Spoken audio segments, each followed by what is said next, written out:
Isaya sura ya 63 aya ya 7 hadi ya 9.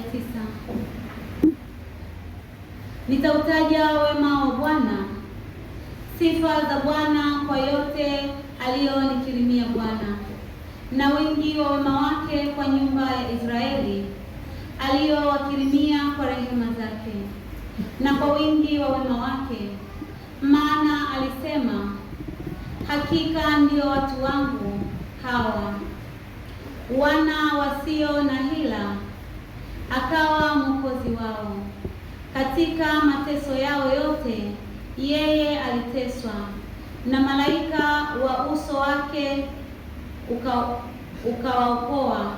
Kwa mapenzi yake na huruma zake aliwakomboa mwenyewe, akawainua, akawachukua siku zote za kale. Neno la Bwana. E Bwana, kwa ajili ya fadhili zako na uaminifu wako. Nitakushukuru e Bwana kwa ajili ya fadhili zako na uaminifu wako. Nitakushukuru kwa moyo wangu wote, mbele ya miungu nitakuimbia zaburi.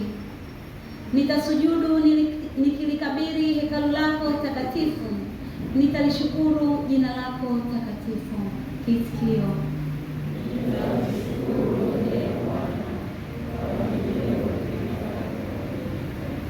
Kwa ajili ya fadhili zako na uaminifu wako, e Bwana, kwa maana umezikuza ahadi zako kuliko jina lako. Siku ile niliyokuita ulinitikia, ukanifariji nafsi yangu, e Bwana. Nitakushukuru e Bwana kwa ajili ya fadhili zako na uaminifu wako. Ukanifariji nafsi yangu kwa kunitia nguvu. E Bwana, wafalme wote wa dunia watakushukuru watakapoisikia maneno ya kinywa chako. Naam, wataziimba njia za Bwana, kwa maana utukufu wa Bwana ni mkuu. Kisikio. Nitakushukuru e Bwana kwa ajili ya fadhili zako na uaminifu wako. Somo la waraka wa kwanza kwa Korinto sura ya kwanza aya ya 3 hadi ya 9. Neema na iwe kwenu na amani zitokazo kwa Mungu Baba yetu na kwa Bwana Yesu Kristo.